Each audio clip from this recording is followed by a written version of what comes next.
pozdravljeni. Hello.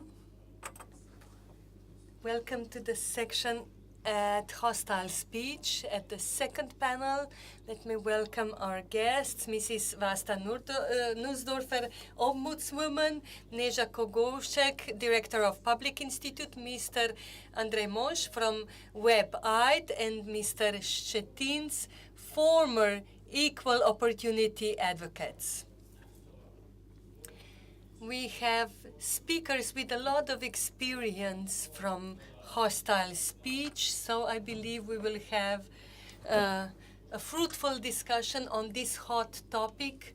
Online, we feel that this is a completely open space, but recently discussions are oftentimes extremist. And now we have the question, where is the line between freedom of speech and where public administration can intervene to limit this right of free speech. So let me first give the floor to Mrs. Vlasta Nussdorfer, Ombudswoman, how her institute is regulating things. Hello to this kind audience. As Ombudswoman, let me first emphasize the freedom of speech. From the past, we have some bitter memories. That is why I believe we need freedom of speech. However, let me add, soon after, freedom of speech has some limitations as well. At Ombudsman's office, we work in favor that the state intervenes when it has to. We have different institutions to prosecute criminal acts. But however, public prosecutors rarely decide to prosecute these types of offenses. So we believe that perhaps we need a civil opportunity of civil suit so that we can think what is respectful, what is appropriate, where is the limit when I discuss another individual without breaking their individual rights. At our office, we get a lot of mail, a lot of letters from this field, especially recently in the last 2 years, when those who referred to us were criticized or were victims of hostile speech or persecution. And sometimes we have members of minorities referring with such problems to us. We met hostilities towards Hungarian minorities. We reported on the problem. That is why I visited the minority, the Roma people. There were a lot of hostilities against certain groups of peoples. It's now coming down, but in the past year, we have a lot of hostilities focused on migrants coming to Slovenia or traveling through Slovenia. And then the Ombudsman's office is the office protecting special vulnerable groups. And we were informed about those questions. And there are a lot of issues connected to online space where there is a lot of personal conflicts or hostile speech about politicians, and these are personal matters. And at these areas, we have possibility of private lawsuit, or we can refer these cases to police. So our office only checks if state responds adequately. If the police or other state bodies are fulfilling their duties, if court is operating well, if police is working well, but we cannot intervene in strictly personal area. But every year in our report, focus on politicians, on public administration, and ask for the higher ethics of public speech. And we mentioned adoption of ethical code of ethics for parliaments. We know that everyone exposed in our society, by the way how they act, how they talk, how they are, express their relationship to vulnerable groups who can be more affected by hostile speech. So we believe that state has to respond to these hostilities, and parliament should discuss these issues, discuss if some things have exceeded boundaries of acceptable. And we know that we can have lively discussions also in the parliament. So we inform people who come to us who is the competent authority, and what we see is that space online is hidden under anonymity, providing a lot of driving force for people. If you make yourself visible and introduce yourself, then what you say brings consequences. But if you stay at home, hidden under anonymity, acting as Tony the Baloney, I can say and write whatever I want and am not held accountable. I can write anything about anybody, and I have to say that this is not a good role model for young people. I visit schools, I talk to young people, and teachers tell me that internet is such a wide space that you can find anything on it, and people who are getting ready perhaps to apply for the office under such a huge stress that perhaps they will reveal that you didn't like eating carrots when you were a young child, or that you had a conflict with your grandma. I am in favor of freedom of speech. However, freedom of speech in the way that I understand it, I don't want that people would intervene with hostility into my personal field. But that is even worse problem for vulnerable groups. We talk about discrimination, about people who feel open for hostilities online. Thank you, Mrs. Kogoshek. Where is the line between hostile speech and inappropriate speech? What is the definition of hostile speech? Thank you for inviting me. Well, we can see that there are some definitions. There is no general definition of hostile speech. There are certain recommended definitions. One of best known, the Council of Europe definition in connection to minorities. And when we define hostile speech, we cannot bypass legal definition, criminal definition covering the worst cases of hostile speech. 97th article of criminal code. But hostile speech is a wider phenomena. It's not just the criminal action of promoting hostilities, and if it is not defined in narrow sense as a crime, we have to talk about the wider definition, the wider scope of hostile speech, and why Council of Europe's definition would be the appropriate one, because it includes some elements important for the protection of civil liberties. To elaborate on that, if we see the definition that this is any kind of expression promoting, encouraging, or increasing xenophobia, race hate, actions based on intolerance.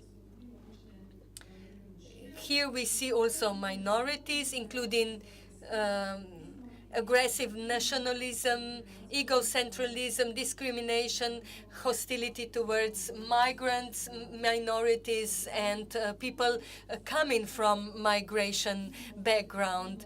This shows directly why hostile speech as a term, as a phenomenon, is problematic.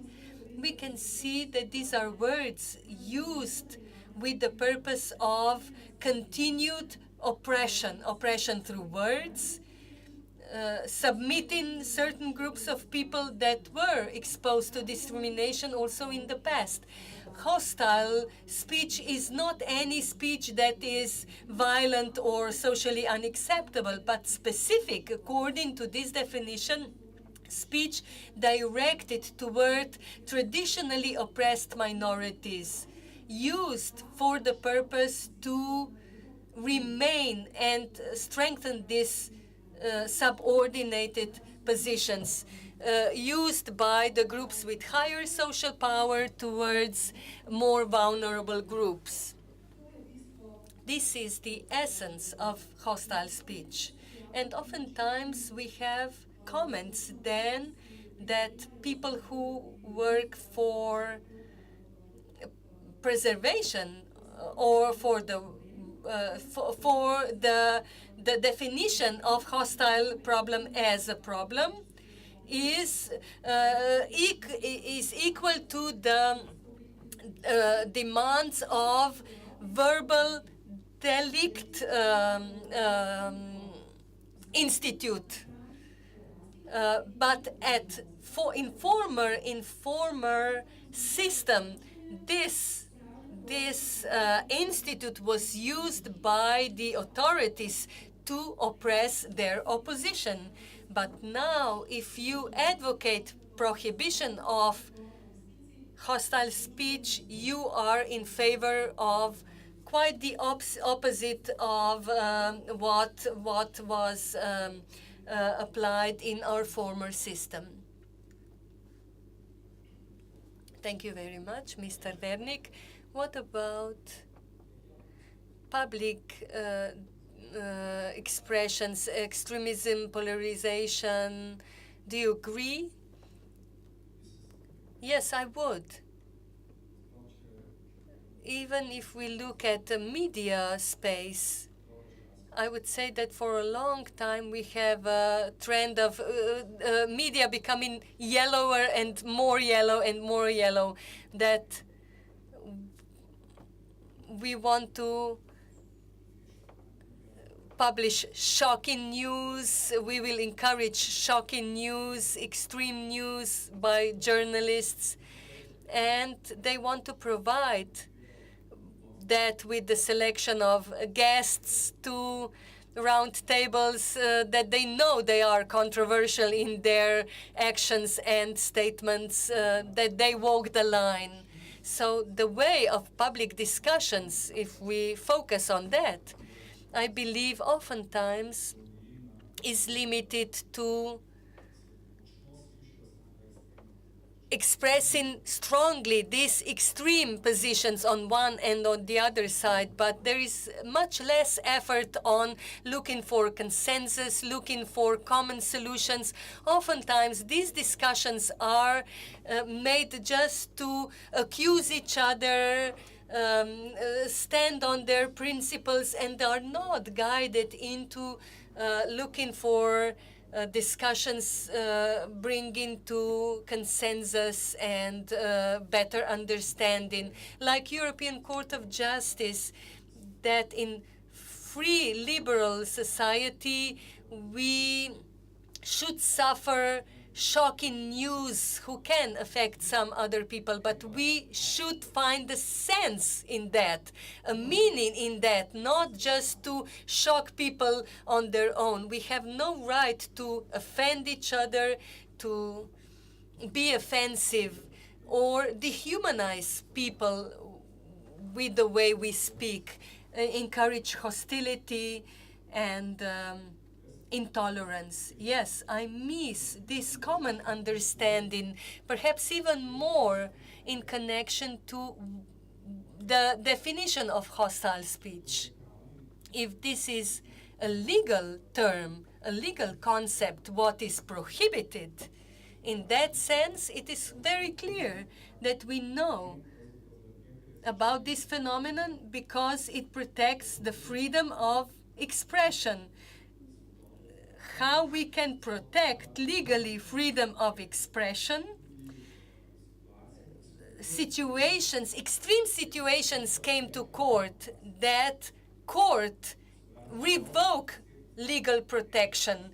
Hostile speech as a concept occurred in US, protecting constitutional amendment that saying that Congress would not limit and would not allow any action that would limit freedom of speech.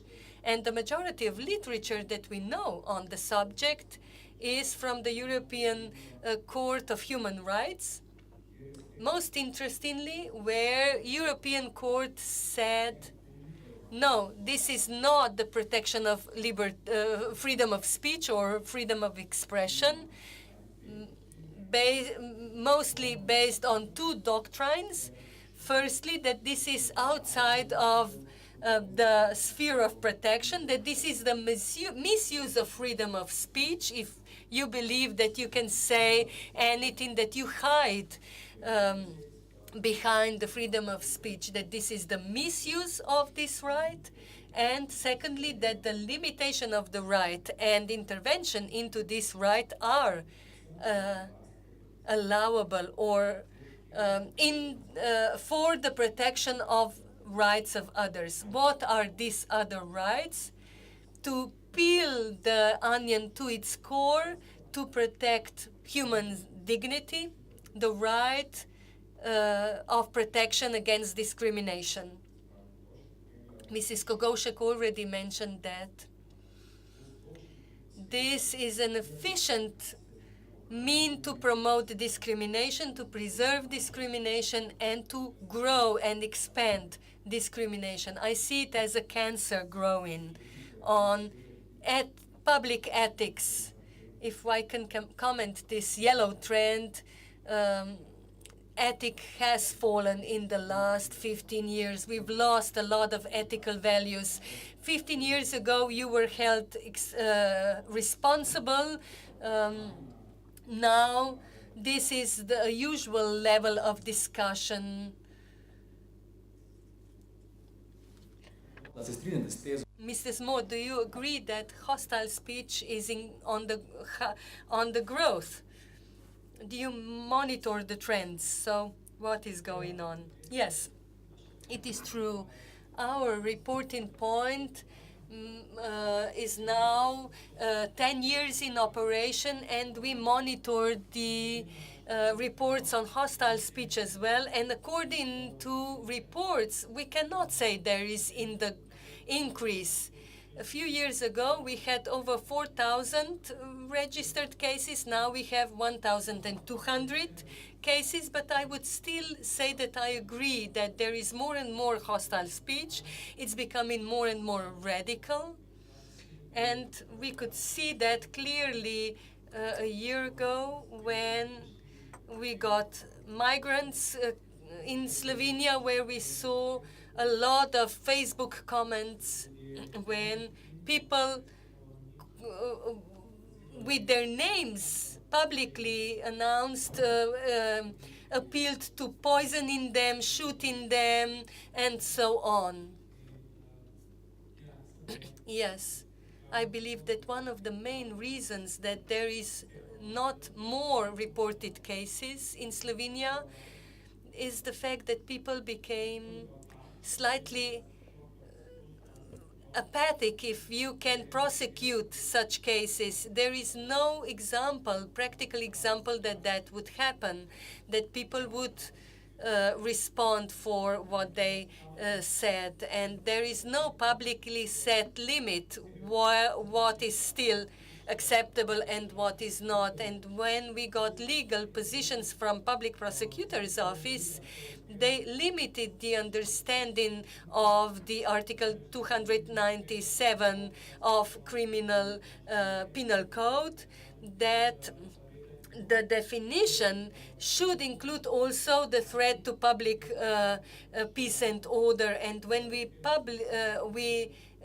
published this interpretation, people believe that nothing can be done in this narrow definition or narrow understanding of this article.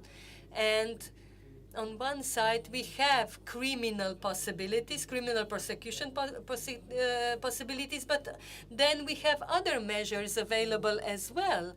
And I believe that we have to react to such dangerous occurrence of hostile speech in any other way as well. Let me continue here.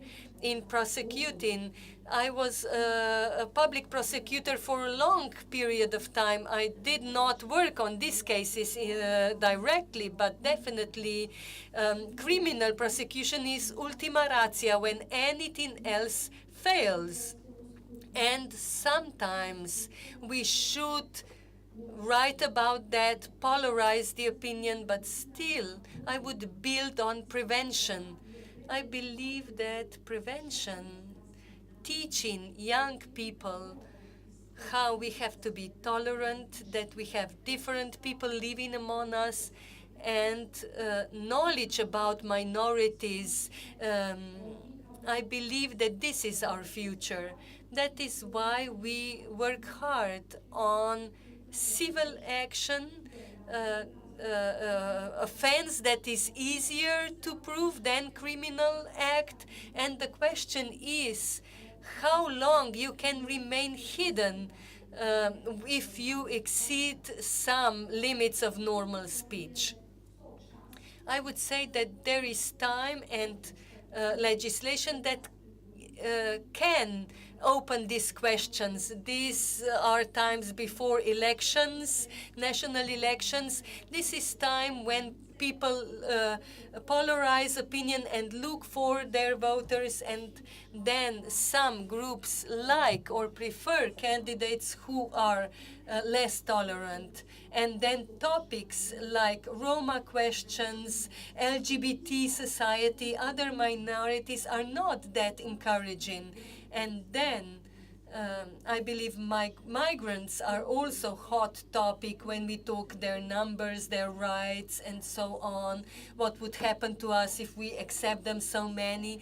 These are those ungrateful topics who can encourage a lot of controversial discussions and responses online. When you see such statement in a number of negative responses, it's difficult to find positive statements. This is not what other people say. I don't believe that we are threatened by migrants and so on.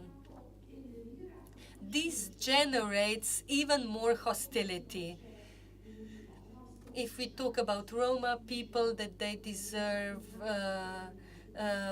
municipal equipment, water supply, where you want to appeal to people that all of us need water, that this is something we all need for our lives, then perhaps you can limit controversy. But then you have the comments, how many children they have, how many subsidies, and how many social support. And there you need no more than such a news, such an appeal or proposal that they would get water, and then you had an avalanche of hostile comments.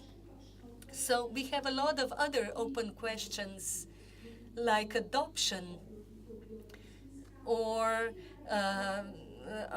reproductive methods that initiate discussions, and they say this is not topic appropriate for time before election, and these are topics that polarize our public and can be reflected not only online but also on some damage in material objects. In Muslim center, you know how many problems they had when they wanted to build a Muslim center here in Ljubljana. So I believe it is really important that we should be acting preventively, being careful about public ethics of people who are important, who can mobilize masses.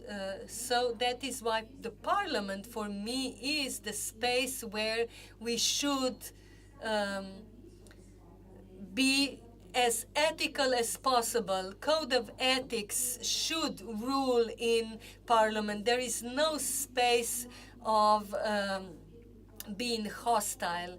Young people see web space, internet, free and open, and that is why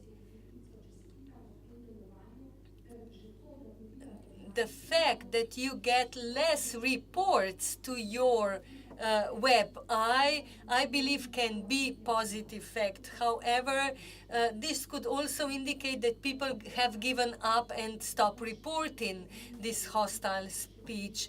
But we should introduce hostile speech as an offense. That would be easier to prosecute and to prove. So I believe we should be stricter in preventing and prohibiting hostile speech. What we have legislation, but it's not being implemented efficiently. So that is general belief. We have project WebEye and some other projects. So what are the experiences? Your experiences and your position, how we prevent hostile speech online. If I may, coming back to the criminal action question, what Mr. Modgel said, that the number of reported cases fell, and the public prosecutor's office was the prevailing one in restricting the definition and the application of Article 297. Slovenian legislation in 2011 moved in this area in the way that definition became more precise, and on the other side, with the more precise definition, we have a narrow definition as well. The obvious consequence was that also those cases of hostile speech that were prosecuted successfully, that we had a conviction in the past, today will no longer get the conviction. So this is one result. Secondly, second effect after 2011 is that according to our criminal definition, you can never convict or assure some convictions from other countries of European Union. In Sweden, the case Nils of Vedeland, the individuals handing out leaflets, it was not done online, but on leaflets, with hostile speech against gays, lesbians, that they transfer HIV virus, all those stereotypes, and these individuals brought sanctions in Sweden, and the European Court of Justice confirmed the convictions. However, in Slovenia, you could not convict such a case. Why? Firstly, because our diplomacy, our definition in our act is very narrow. The criminal act is only the case of hostile speech done through calling names or through threats, or could mean or could threaten public peace and safety. So what from our public prosecutor's office is different? They changed or into and. That means additional narrow definition. Now, today, we can see one hostile speech seen as a criminal act only if done with threats and if it threatens public peace and safety specifically, not only in abstract terms. This means that you almost have to use physical force, and you had a police intervention preventing this physical force to see this hostile speech as a criminal offense, and to have the opportunities to be defined as hostile speech, not as a physical threat. The success rate in prosecution in Slovenia with this narrow definition and the conviction in front of the court is highly questionable. This is specific effect caused by the new definition in 2011. And where we got it? We got it from the framework decision of EU 208 from 2011, where EU recommended to member states how they should regulate their legislation. And only two countries, Slovenia and Cyprus, used both these elements, threat and calling names, and threat to public order, brought and transposed into their legislation. And then again closed the definition. So we have a complete confusion in the area. And what is going on? Courts are quite uncertain in these cases. If you keep up with jurisprudence in our newspaper for the Critical of Science article by one of my colleagues, and she covered the jurisprudence, the cases that come to the courts. She just found out how courts are uncertain, changing their position, that it is completely unclear how some case might end in front of the court. And this legal uncertainty is also the reason why, despite a flood of hostile speech online, we have very few reported cases and much less prosecuted cases. What is going on? If public prosecutor's office has a monopoly over this question, I was not informed that after the new public prosecutor something would change. Perhaps you have some other information. However, for now, they have the monopoly and they decide if they would want to proceed with the case or not. And if they say no, there is no case and there is no appeal to the decision of public prosecutor's office. If they don't want to prosecute, you cannot appeal to their decision. You can appeal to the court's decision, but you cannot appeal to the decision of the public prosecutor's office. And this is even worse.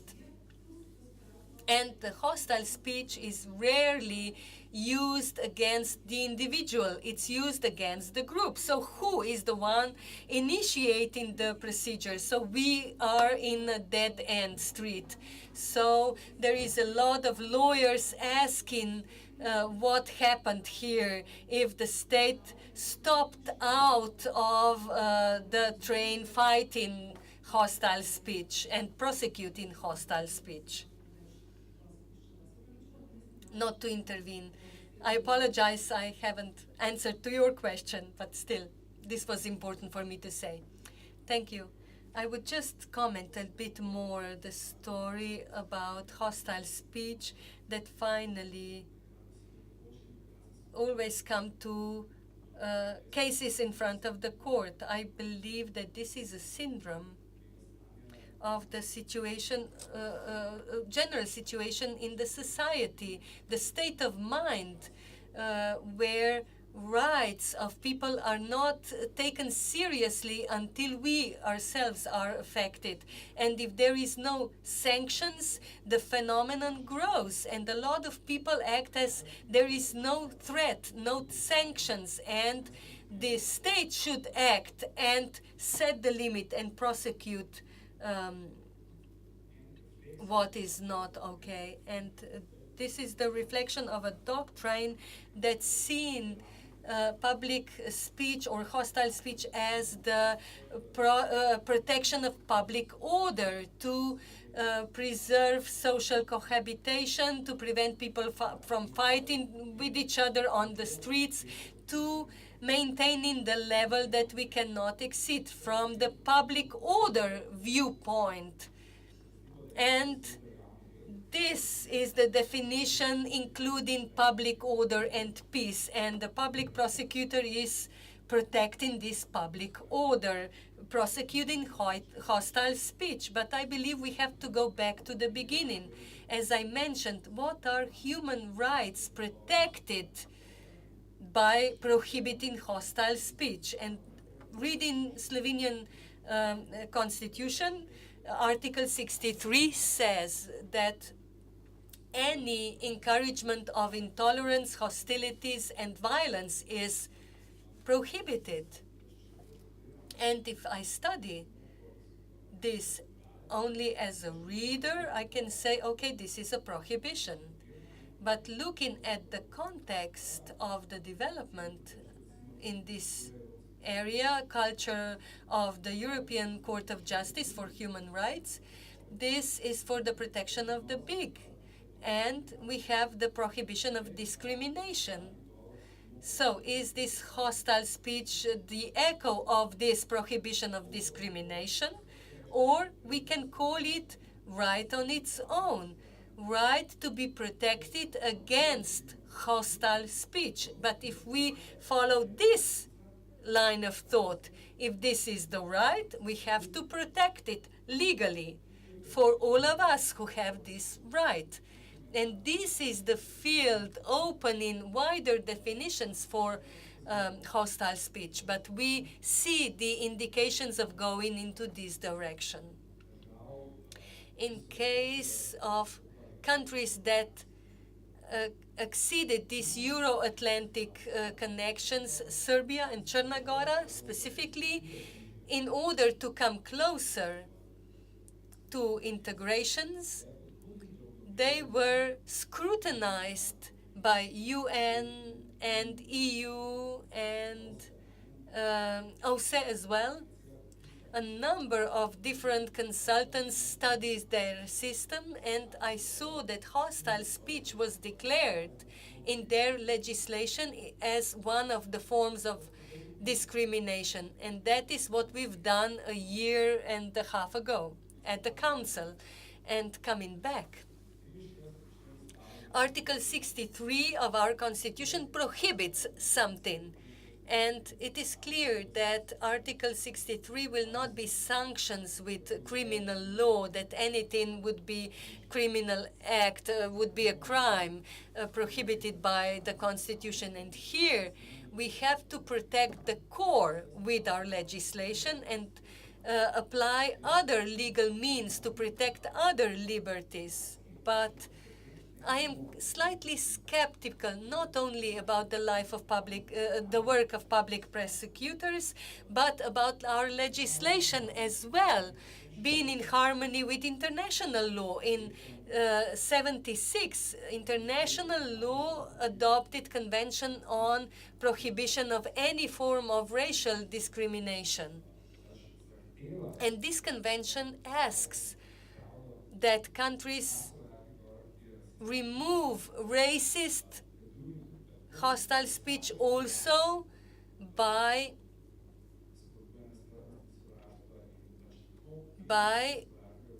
prosecuting any form of hostile speech against ethnic minorities, against nations, against those who speak foreign language. So this part, is this prosecuted by law? It should be prosecuted as a criminal offense. And if our state is stepping out in this field, in this core protection, I believe this is a wrong signal for all of us, that all of a sudden this is allowed, and being skeptical what is requested by our constitution is that so dangerous that we have to define it as a threat to our public peace and order. Is this important enough that we included it into our constitution, and then in other pieces of legislation we would doubt it as important? So sifting one minimum model, the lowest common denominator, into our space, it doesn't consider all the conventions that we've ratified, that we've adopted, but we still have to preserve our constitutional identity and then defend it. Perhaps, okay, we have a question in the audience.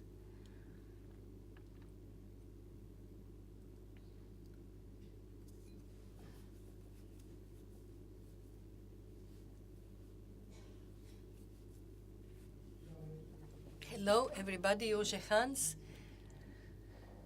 More a comment. In those discussions, I don't want to block the view for the camera, so I will sit. In the discussion, we touched legal views, but in the story of U.S. hostile speech, or what is going on in Slovenia and here in Slovenian internet online, a lot of discussion focused on the thesis: if we remove hostile speech or if we prohibit hostile speech online, then we will no longer know who speak in this way. And secondly, then we exclude these people from our discussions. So what is your opinion, legal or social opinion, about the framework of management internet, how we can face this hostile speech and at the same time not exclude these people, to provide safe environment for everybody, but still keep hostile speech in line of certain norms and so on? How to satisfy both ends? Well, actually, this is a very difficult question that you asked us. Coming from the past that I mentioned about the verbal offense in our past, that we should prosecute anything that you say or penalize anything that you say. And in the past, was this a political tool against the opposition, preventing opposition to the political monopoly. But this verbal offense was focused against enemies of the state. In Slovenia, we come so far that the boundaries of what we prosecute was set very narrow, as Neja said. It is very difficult to prosecute and penalize it, and the public prosecutor, I saw it in the media, when he came to office, now the new one, he said that he will be very focused on what is going, that he will focus on what is going on, and prosecutor is the one deciding on the prosecution. What he decides what gets to the court, with exception of private suits. But still, the threat the definition of criminal offense of threat changed. So if one person threatened another person, was prosecuted regardless of their function. When I came into office as the ombudswoman, the previous ombudswoman was a victim of threats. And before coming to office, she, the former ombudswoman said that this is unacceptable, that an ombudswoman would be victim of threats. And she said that she cannot even defend herself because people who threaten her are anonymous. So how can you react? You can now request from the police to look for the perpetrator, even if they are anonymous.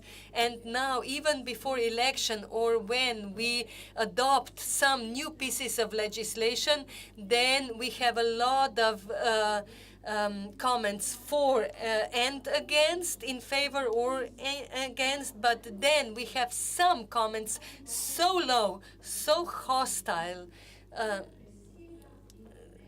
that exceed some boundaries of ethical standards and things that are acceptable in public space. The whole world,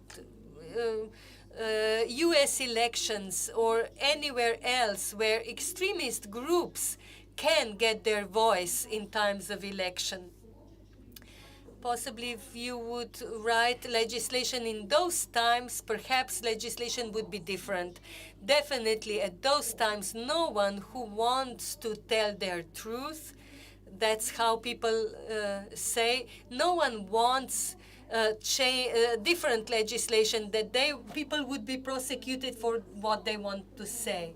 And what Mr. Shetin said, on the other side, we do have freedom of speech. Then we have long-term freedom of speech when we talk about other individuals and other people's dignity. And you cannot preserve your dignity if it is affected deeply by what somebody else says.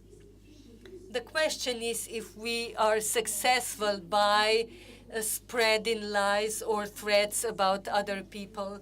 And the question is, do we want that? Do we want this extremist talk against minorities, promoting hostilities here and there, religious groups? We know there was a lot of graffiti on churches and other buildings. This is the situation affecting people, their emotions, and then we ask, how to stop it, how to regulate it. And the purpose of all of these actions is the same as the yellow pages. People say, well, no problem if we get sued if we publish lies, because we will report on these lawsuits and spread these lies even further. Hello, Benjamin Lesiak.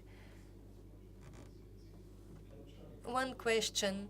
Since what we see, courts and states is stepping out of this question, who will be the one regulating, not in the sense of regulating or deciding what is right and wrong, who will alleviate all the consequences of hostile speech online? When we use internet, we use the service of information society, media, for expression of our opinions. When we move into this sphere, what about service providers? Providers of information society services, Facebook and other social networks, and then on the other side we have media. So, can these decide on their own, okay, this is hostile speech, this will be removed from our site? What are the criteria that they can decide to publish or delete some content that they find on the line? Yes. You can hear me? Let me come back to the previous question, namely, perhaps we cannot exclude in criminal prosecution of hostile speech, we don't exclude these people from discussion, but we exclude extremist, dangerous statements with a narrow definition of our legislation. If we exclude that part of hostile speech, there is nothing wrong. This is a paradox that was pointed out 200 years ago, that tolerance and intolerance are not mutually exclusive. We can allow those people who will come to power, and their first action after coming to power would be excluding any opposition. So we cannot silence anybody who don't agree with us. This is anti-democratic activities that we want to stop. Words have power, and a colleague from international network fighting hostile speech always says Auschwitz was built on hostile speech. And looking in a wider sociological sense, my thoughts from Thursday conference was that we live in time when we put a lot of responsibilities on individuals. You are to blame if you are not successful, if you are not the best. We are losing social side of transfers. We are losing the feeling for each other, for the society as a whole. And in this situation, what we see is growth of mental disorders, growth of depression, and numerous other problems. And these are the times when we can be comforted by finding somebody else to blame that we can call responsible for our problems, that we are not the biggest loser, that somebody else is to blame. The whole group of people taking my rights and liberties and income away. And this is the social connotation that I find quite important. And coming back to the problem, does it mean that we don't prosecute hostile speech if we let those who do that, if we see those who do that as victims of society? I believe not, because we would then see the cause of the war in refugees, not in actual reasons. And we need a lot of academic research, wider view into all these phenomena. And touch upon the question very connected to our WebEye point. Media has the role of self-regulation. In 2010, WebEye signed the code prohibiting hostile speech with web media.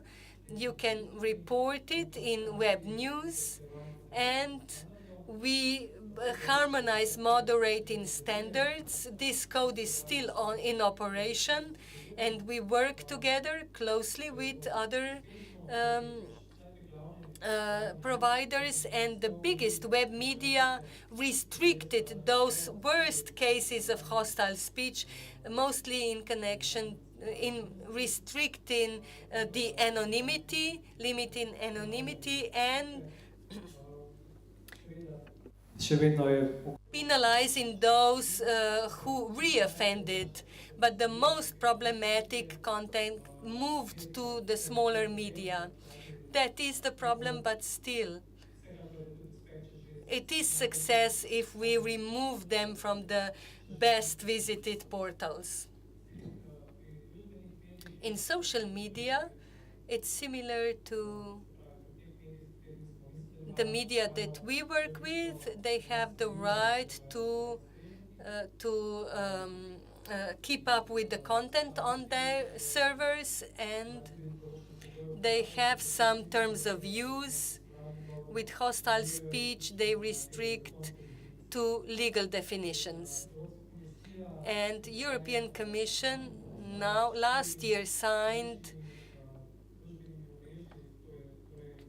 with four biggest social networks, Microsoft, Google, Facebook, and Instagram. They signed the code in 2010 to establish cooperation and to harmonize the actions against and the norms against hostile speech.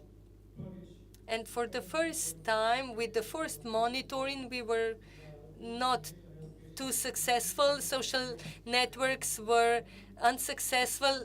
They haven't deleted none of reported cases. In second monitoring, we saw a lot of difference. 57% of all reported cases were removed. In Facebook, the percentage was even higher, especially in cases that we set as exemplary. I believe that we have a status of trustworthy reporter, so 92% of reported cases were deleted. And Twitter and Google removed none of them. So Facebook is responsive. So this shows some positive signs, and we can see the trend as well of improvement. I will answer in my own opinion to both questions. The first, if we no longer know who, the anonymity of hostile speaks, and they would be excluded from the discussion. We don't need to know. We don't want to know who is hostile. This is not the control. We don't want to control, not at all.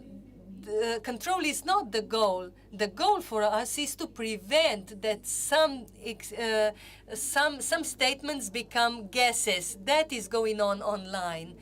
What before we were discussing in restaurants, in bars, in pubs, when certain ideologies were spread in closed rooms in societies, in closed communities, we cannot say that their position had influence on wider population, but online this has changed. And if providers of services limit, if they prevent publishing and spreading something that can be harmful, this is our goal, to prevent physical contact, to long-term stigma, to prevent verbal discrimination. This historic experience is something that we can learn a lot from. And let me connect to the second question, where you asked about what would the rules be for the future if state is stepping out. Firstly, if state is stepping out, no one will set the rules. That's true. We should be clear on that. The goal of web service providers is not public good, but profit. That's clear. All these companies are very successful. More than things roll online, more controversies clicked on online, better, more money turns, and better for the provider. So if state steps out, no one will regulate. Providers will do that only when encouraged or forced by the state. That happened in other areas. And another question, what the rules should be. I believe that service providers have free hand. They have to keep with minimum standards. They are clear. We have clear legal definitions what hostile speech is. But they can set their own rules, even more restrictive rules. They should be published in advance, that users are aware of these rules, and they should respect certain general rules of being non-discriminatory and other rules. If you are working on the market, you have to be non-discriminatory and so on. By setting some limitations for speech, they are not making their users unequal. They should have rights equal for any user, and this is my private, personal opinion. Okay, thank you. I would agree with your opinion. And I just wanted to point out that not regulation on itself, legal regulation, and on one side, and then empty space on the other side, all parts following the Act on e-business on the market, they have the duty on managing this content if reported, and they have other additional obligation. They have to keep up with what is going on and remove it if it is not in line with regulation. They can be held responsible if they have not removed, deleted the content after a certain report. There are different types of responsibility, mostly in line of the traffic of these expressions. I can make a web page, set it up, and there is a difference if I'm a Twitter marketing this content, and then we have a content, or if I am public RTV Slovenia. They had a web portal, and we were wondering how it's not signed. In criminal legislation, in Austrian, I believe that criminal zone or how strictly something would be punished, it depends on the potential of this fuse, how much people can be ignited, what is potential reach of the site. The problem is that we have no sanctions. How you can attempt to create a movement with racist motivation. We have to sanction any grouping promoting racism and so on. Acquiring support also online. This is illegal. It's written that you have to prosecute it, and we don't have not even legislation to do that. And this is how we have the impression that anything is allowed, and it is not. We have to work on this from all angles at the same time. This is our common responsibility, not only responsibility of the state. To wait for the state, that is not enough. Thank you. Any questions? I have some comments and responses. I am colleagues working with Neja at the same institute, and my field of work is media. And I am a member of program board of the public radio and television, working in the Commission on Media Content, working with this question as well. Firstly, let me say that I agree with the question, what about the media? Listing this as the sphere of self-regulation was reflected also in the last amendments to the Act on Media.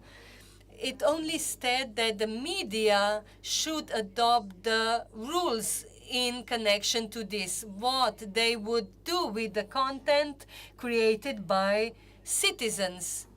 And the Act defines the fine for the media only if they don't set the rules. This is relatively okay.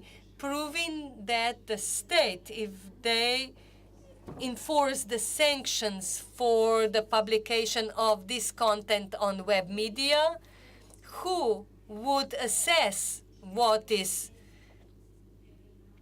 should be prosecuted? Now, inspector for the media, and the Ministry of Culture doesn't believe that the inspector is the competent person to assess this content. And now the state is leaving this question up to the media.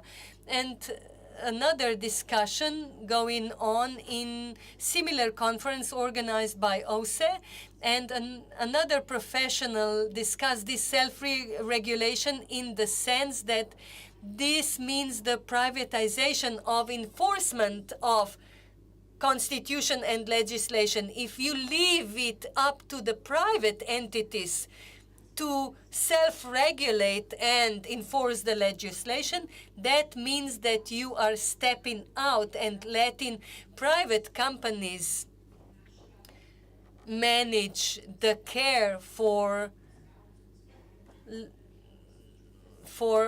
enforcement of the legislation. Here we see the problems that occur in practice, and how we work at the supervisor of the program board. We also supervise the most visited web portals. You can get a lot of comments, what is published on the webpage of our public RTV. And we had a lot of comments to the statements published at the private TV. We had comments on our public site, and people were deeply affected when their comments were removed from the site. And we wanted to organize a conference and meet these people who were affected by these removals, and we had a lot of resources for moderation. A number of private media doesn't want to employ people and manage the comments. If you want to profit from discussions but don't want to employ people who would moderate and lead the discussion, and we have moderators removing the comments. The rules are known, but the users don't agree when their comment is removed. This is a deep process, ongoing process, but we have an individual, still public media, but in private media, there is a person removing some content from their site based on their individual assessment that you breached their rules. So this is becoming deeply private issue. But if you see the problem, can we improve the rules? Can we improve terms of use? Can we meet the users and discuss with them what is acceptable? We all together have to work to keep our public space clean. If there is a moderator too active in their right of assessment. Let me end with the last question. If we can, with media, influence election in the most important state in the globe, this obviously put pressure on the owners of big technological companies to become more active, to employ more people, developing new softwares. We have communities working as the consequence, facing as well the question of hostile speech. And they connect these two problems into one. And I believe that some beneficial things would change here. Some beneficial things would happen. We have to strengthen our common institutions, national institutions, public institutions, to be able to face this question. I would not leave it to private technological companies and private sphere. We cannot do that. We cannot allow that. Hello, Tanya Kershevan. I come from the world of media regulation. I stepped out. I am independent now. And let me just add few words what was said by Mrs. Petkovic before, very relevant opinions. For a number of years, we've been discussing the trend of deregulation. Also in the field of internet, we have to provide openness and lower responsibility, especially when we discuss content of third persons, provided by third persons. But it is true that we ask for more responsibility also from digital providers. We expect them to be active in managing the traffic that they allow.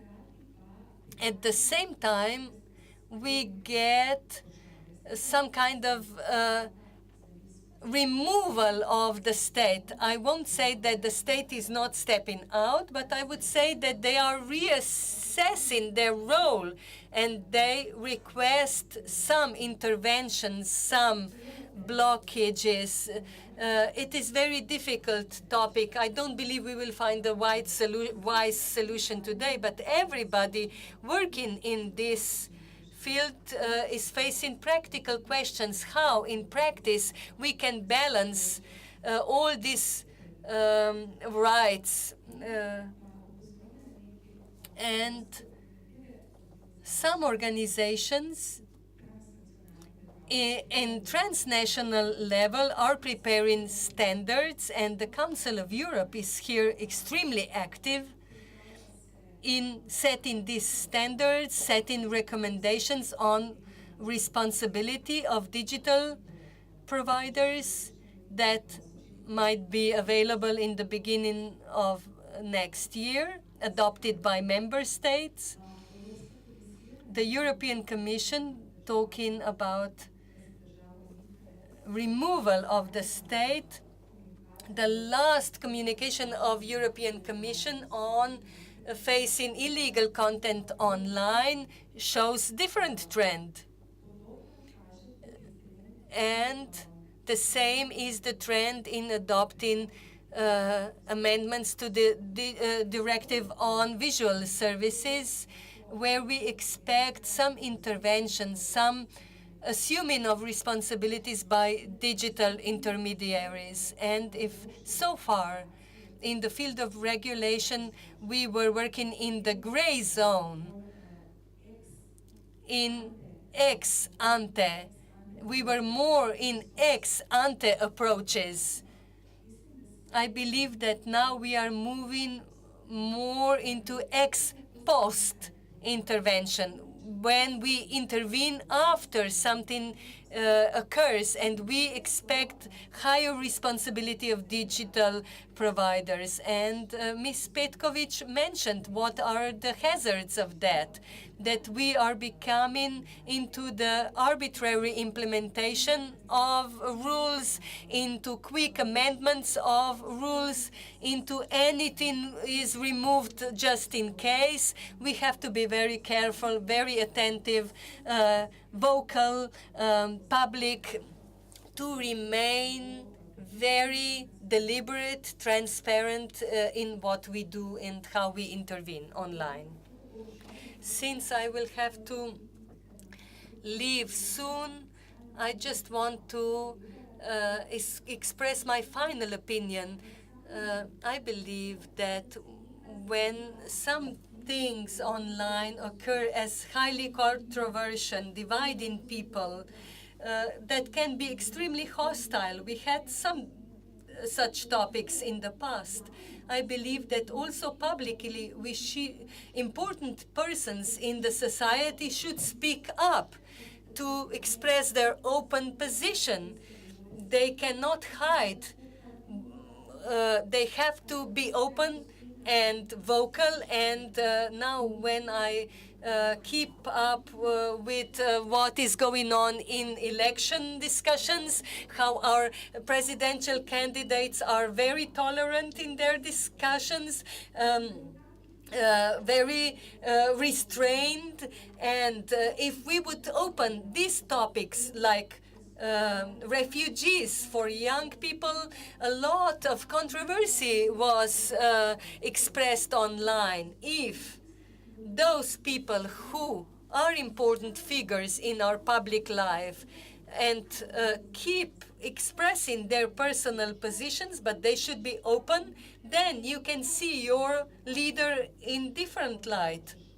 Perhaps you agree with them, perhaps not.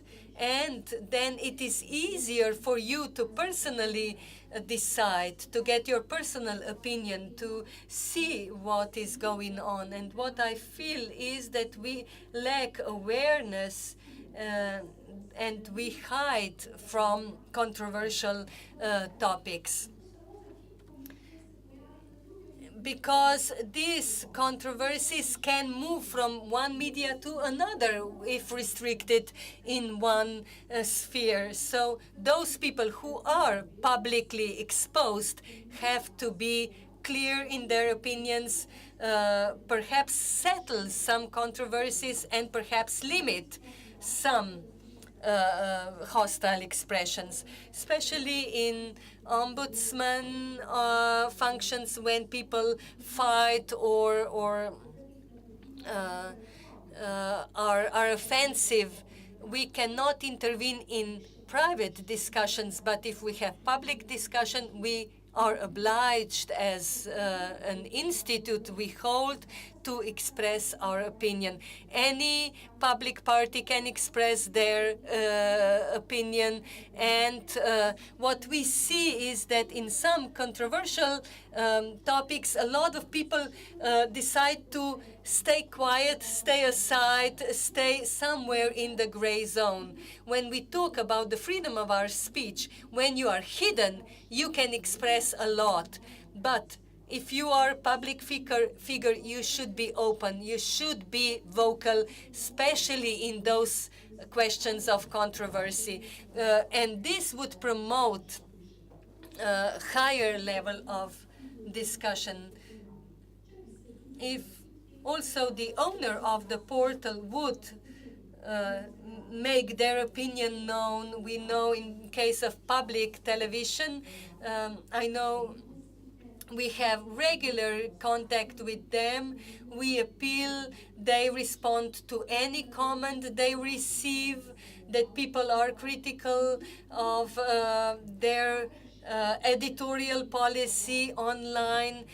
Removing content is not the only solution. Solution is open discussion, raising awareness, talking to each other, understanding each other. We have to inform young people and anybody else what is going on, what is in the background, what is truly going on. So I believe we should have open society, society who is openly discussing everything and still promoting tolerance, promoting consensus.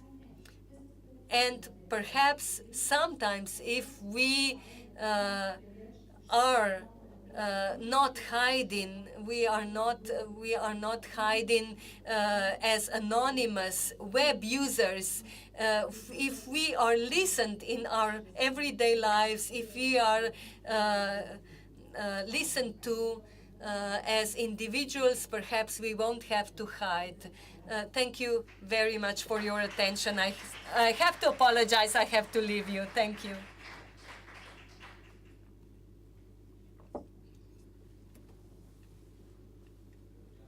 Now we will slowly wrap up. We are at lunchtime. I suggest that we conclude with the last thoughts of our panelists. Perhaps connection to what Mrs. Petrovic mentioned. what is the responsibility of web platforms and the state? Can you conclude today? The state is stepping up, but in Germany, it's intervening drastically into how these private companies self-regulate. Can we begin here? Yes. Yes, Germany now is enforcing the legislation where social networks can be fined up to 50 million euros if they don't remove this hostile content. This is a threat for social media to remove anything or everything that this would be too restrictive for the content on the media. This is not a simple solution. But the European Commission again responded or provided guidelines how social networks should respond to such reports. And the court of matter is that these rules should be more transparent, that also it should be transparent what would be removed, how it would be removed, and so on.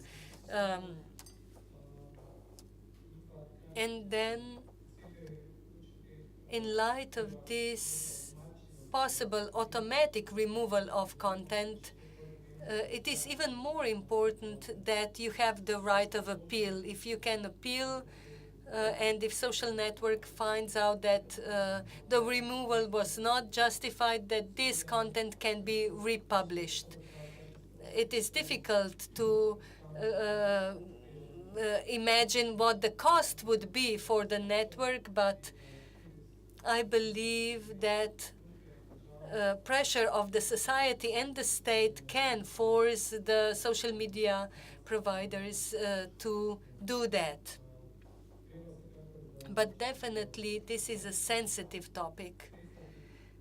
The funds received by the networks from advertisers can be allocated also for counter-narration to support some projects where some NGOs can warn about some hostile statements in yellow print and so on, not only by removing some comments.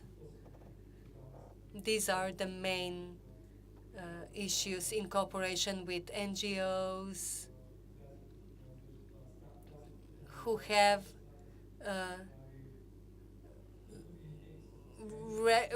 reputable status, that they have relevant training on what is problematic, what is hostile speech, what are relevant contents that should be removed, and so on. Thank you. Neja, thank you. Well, again, let me emphasize in connection to what we've heard, and let me place this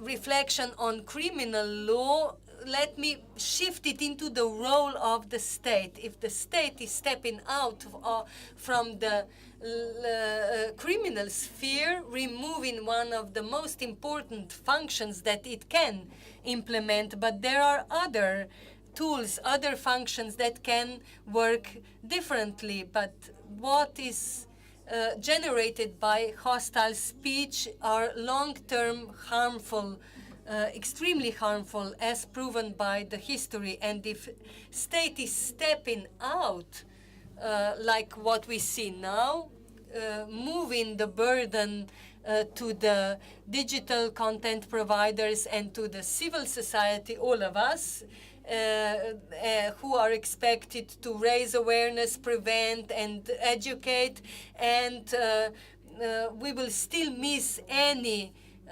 conviction on hostile speech. I believe this is dangerous, and with possible further stepping out of the state, we can get into some racist society that we don't want to live in.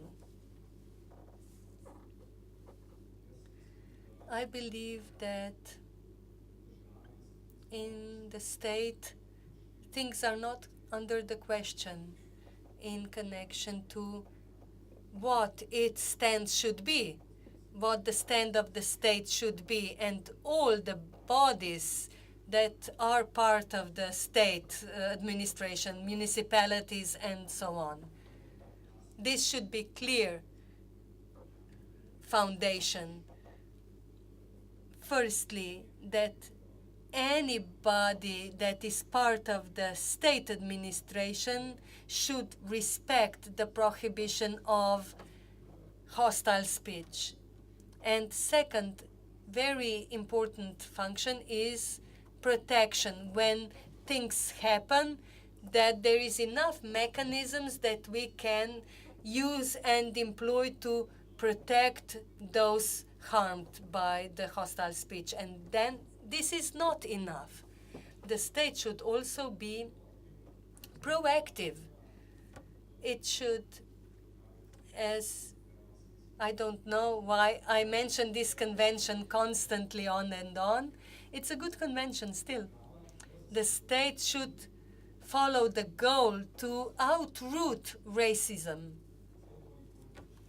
This is never-ended job, but we should do our best to outroot racism.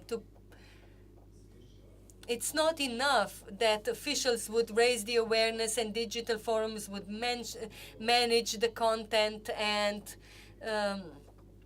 if we educate our young to live in a society of diversity and tolerance, but it should act as a role model. The state should be our role model in promoting democracy, diversity, and all stakeholders in digital life, like anybody else.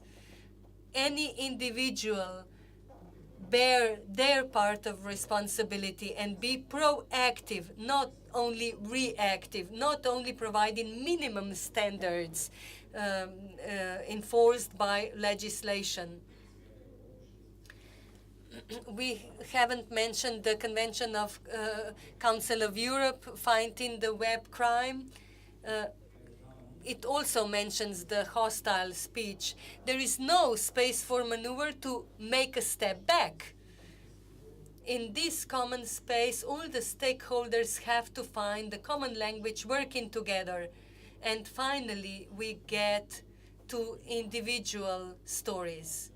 Yes, we all are part of the society we live in, and all of us have to get our hands dirty and keep our conscience clear by